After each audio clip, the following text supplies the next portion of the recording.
Good morning, students. Welcome in our political science class of class 11th. Today we will start book 2, chapter 1, that is political theory, and we will discuss an introduction about political theory, and we will discuss what does political theory do and what are the objectives of political theory. Human beings are unique in two respects. They possess reason and the ability to reflect on their actions. They also have the capacity to use language and communicate with each other. Unlike other species, they can express their innermost thought and desire. They can share their ideas and discuss what they consider to be good and desirable. Political theory has its roots in the twin aspects of the human self. It analyzes certain basic questions such as how should society be organized? Why do we need governments? What is the best form of government? Does law limit our freedom? What does the state owe its citizens? What do we owe each other as citizens? Political theory examines questions of this kind and thinks about the values such as freedom, equality, and justice. It examines the meaning and significance of these and other related concepts. It clarifies the existing definition of these concepts by focusing on some major political thinkers of the past and present. It also examines the extent to which freedom or equality are actually present in the institutions that we participate in.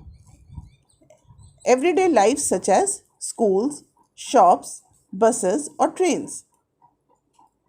It looks at whether existing definitions are adequate and how existing institutions and policy practices must be modified to become more democratic.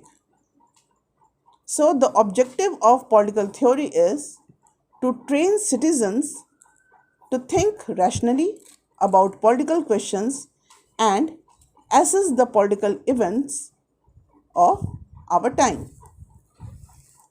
Now, the question is, what is politics? People have different ideas about what is politics. Political leaders and persons who contest election and hold political office may argue that it is a kind of public service. Others associate politics with the manipulation and undertaken to pursue ambition and safety wants. A few think of politics as what politicians do. If they see politicians defecting from parties, making false promises, and false claims, manipulating different sections, pursuing personal or group interest ruthlessly, they link politics with scam. If we see a cricketer manipulating to stay in the team, or a fellow student trying to use his father's position, or a colleague in office mindlessly agreeing with the boss, we say he or she is playing dirty politics. We are thus confronted with conflicting images of politics. Is politics an undesirable activity that we should stay away from and get rid of? Or is it a worthwhile activity which we must engage with in order to make a better world? We need to realize that politics is an important and integral part of any society. Mahatma Gandhi once observed that politics envelops us like a coil of a snake, and there is no other way out but to wrestle with it. No society can exist without some form of political organization and collective decision making. A number of social institutions, such as the family, tribes, and economic institutions, have emerged to help people fulfill their needs and aspirations. Such institutions help us find way of living together, acknowledging our obligations to each other. Among such institutions, governments play an important part. But politics is not confined to the affairs of government. In fact, what governments do is relevant because it affects the life of the people in many different ways. We see that government determine our economic policy and foreign policy and educational policy. These policies can help to improve the lives of people. If the government in power allow any conflict to become violent, markets close down and schools are shut. This disrupt our life. We cannot buy things that we may need urgently. Sick cannot reach the hospital. Even the school schedule gets affected. Since the actions of the government affect us deeply, we take a lively interest in what governments do. We form association and organize campaign to articulate our demands. We negotiate with others and try to shape the goals that government pursue. When we disagree with the policies of the government, we protest and organize demonstrations to change the existing law. We passionately debate the action of our representative and discuss whether corruption has increased or decreased. In this way, we look for the rationale underlying the prevalent chaos and decay and aspire to create a better world. Now, what do we study in political theory? If we look around us, what we see would be movement, development, and change. But if we look deeper, we would also see certain values and principles that have inspired people and guided policies. Ideals and ideals like democracy, freedom, and equality, for instance, different countries may try to protect such values by enshrining them in their constitutions, as is the case with the American and Indian constitutions. These documents did not just emerge overnight, they are built upon the ideas and principles debated almost since the time of Kautilya, Aristotle, or Jean-Jacques Rousseau, Karl Marx, Mahatma Gandhi, and Dr. B.R. Ambedkar. As far back as the 5th century BC, Plato and Aristotle discussed with their students whether monarchy or democracy was better. In modern times, Rousseau first argued for freedom as a fundamental right of humankind. Karl Marx argued that equality was as crucial as freedom. Closer home, Mahatma Gandhi discussed the meaning of genuine freedom or Swaraj, Dr. Ambedkar vigorously argued that the scheduled caste must be considered a minority. These ideas find their place in the Indian Constitution. Our preamble enshrines freedom and equality. The chapter of rights in the Indian Constitution abolishes untouchability in any form. Gandhian principles find a place in directive principles. Political theory deals with the idea and principles that shape constitutions, government, and social life in a systematic manner. It clarifies the meaning of concepts such as freedom, equality, justice, democracy, secularism, and so on. It probes the significance of principles such as rule of law, separation of power, judicial review, etc. This is done by examining and arguments advanced by different thinkers in defense of these concepts. Though Rousseau or Marx or Gandhi did not become politicians, their ideas influenced generation of politicians everywhere. Now the question is all this relevant for us now? Have we not already achieved freedom and democracy? While India is free and independent, questions regarding freedom and equality have not ceased to crop up. This is because issues concerning freedom, equality, democracy arise in many areas of social life, and they are being implemented in different sectors at different pace. For instance, although equality may exist in the political sphere in the form of equal rights, it may not exist to the same extent in the economic or social sphere. People may enjoy equal political rights but still be discriminated against socially because of their caste or poverty. Some people may have a privileged place in society while others are deprived even of basic necessities. Secondly, though freedom is guaranteed in our constitution, we encounter new interpretation all the time. This is a bit like playing a game.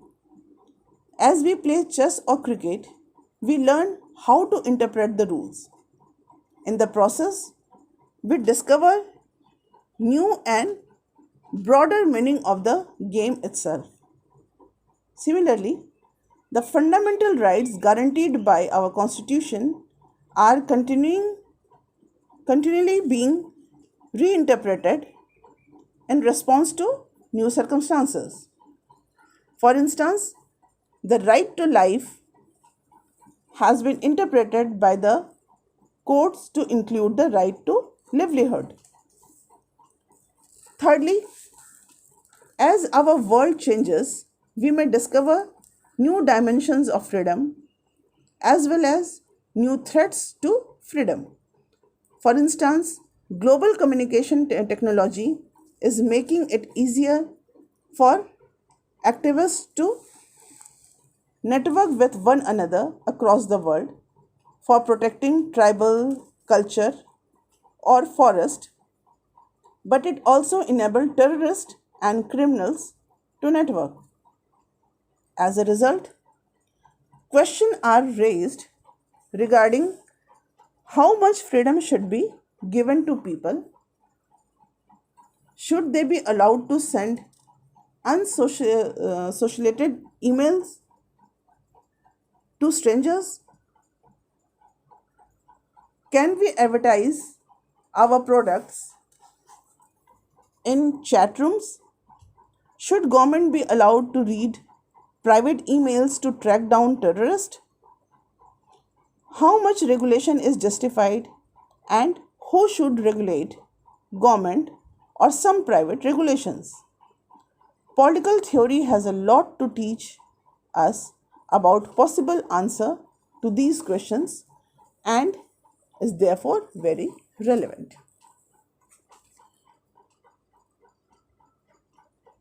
In this textbook, we confine ourselves to one aspect of political theory that which deals with the origin, meaning and significance of political ideas as freedom, equality, citizenship, justice, development, nationalism, secularism, and so on. When we begin a debate or argument on any topic, we usually ask, what does it mean and how does it matter? Political theorists have asked, what is freedom or equality, and provided diverse definition. We have noticed that people often jump the queue in shops or doctors' waiting room or government offices. Sometimes those who do so are told to get back in line and we feel glad.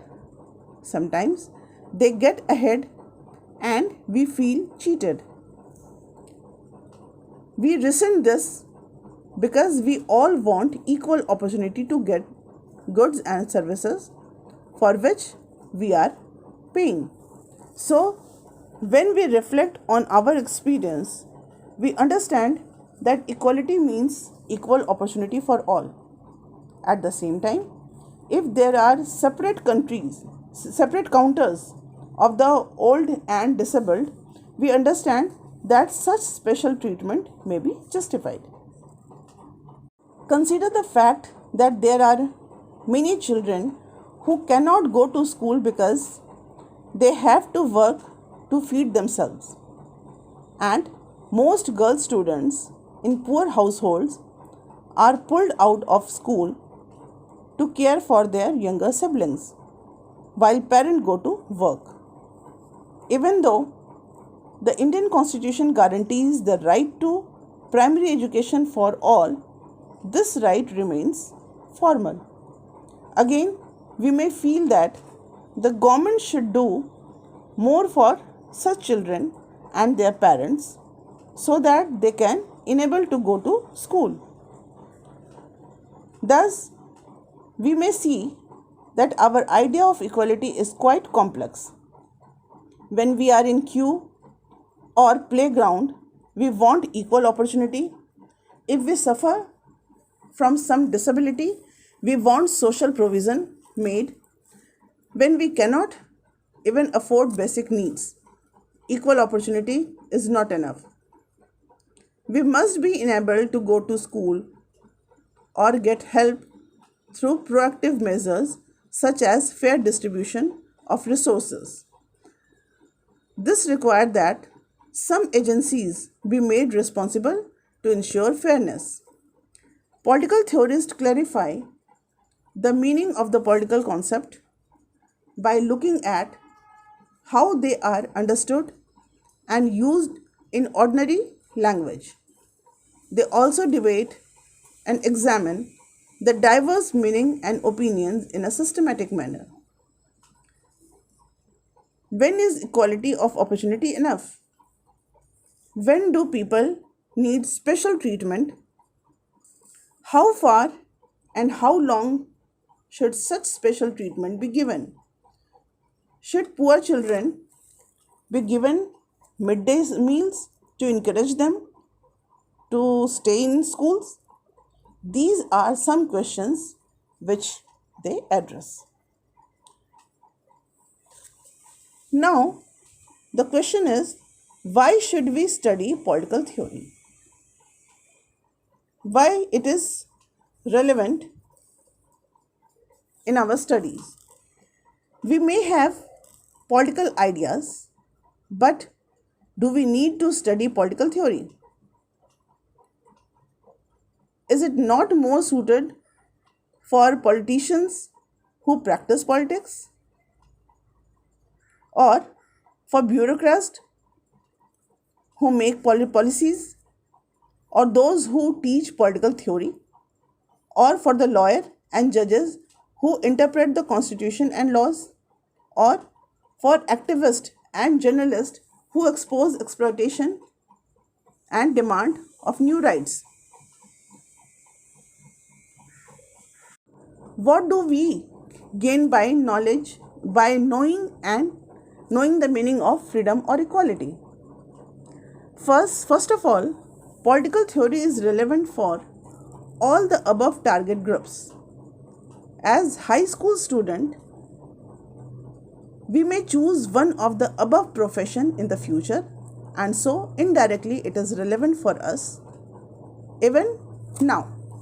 Secondly, we are all going to be citizens entitled to vote and decide other issues. To act responsibly, it is helpful to have a basic knowledge of the political ideas and institutions that shape the world we live in. Thirdly, freedom, equality, and secularism are not abstract issues in our life.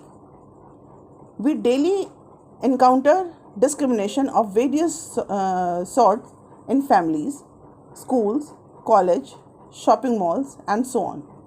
We have prejudice against people who are different from us,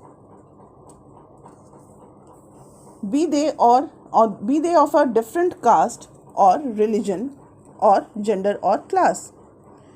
If we feel oppressed, we want it redressed, and if that is delayed, we feel violent revolution is justified. If we are privileged, we deny that there is any oppression, even as our maid and servant struggle for dignity. Finally, the students, we enjoy debates and elocution competition. We have opinion about what is right or wrong, just or unjust, but do not know whether they are reasonable or not. Political theory exposes us to systematic thinking on justice or equality so that we can polish our opinion and argue in an informed manner and for the sake of common interest. And for that, we should study political theory. Now, student, now you came to know the importance of political theory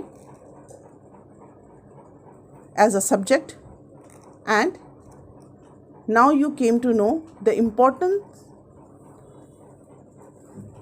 of knowledge about politics, political concept. So this is enough for today's topic. We will continue in our next class. Thank you and have a nice day.